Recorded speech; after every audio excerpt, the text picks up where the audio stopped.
জটগড়িয়া প্রাথমিক বিদ্যালয়ের চতুর্দিকে প্রাচীর নির্মাণ এবং শৌচালয়ের কাজের সূচনা। সোমবার এই কাজের সূচনা করলেন জেলা পরিষদের সভাপতি বিশ্বনাথ বাউরি, শিক্ষা কর্মাধ্যক্ষ বৈশাখী বন্দ্যোপাধ্যায় এবং কাকসা পঞ্চায়েত সমিতির সভাপতি ভবানী ভট্টাচার্য। এই উদ্বোধনী অনুষ্ঠানে উপস্থিত ছিলেন অঞ্চল সভাপতি কাজল শেখ, তৃণমূল নেতা হিরণ মণ্ডল প্রমুখ।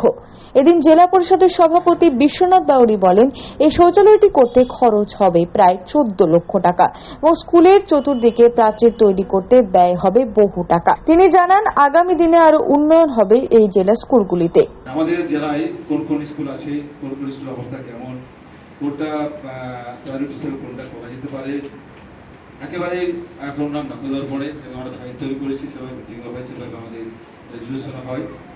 তো আমরা আশা করছি যে আমাদের জেলায় যে সমস্ত বিদ্যালয়গুলো এখনো হয়তো পরিকাঠামোগত কিছু পরিবর্তন দরকার, বা কারো হয়তো বিল্ডিং এর দরকার, কারো বাউন্ডারি দরকার, বিভিন্ন রকমই ওগুলো আমাদের দায়বদ্ধতা রয়েছে সকলেরই। সনাতন গড়াই, 99 নিউজ বাংলা, কাকসা।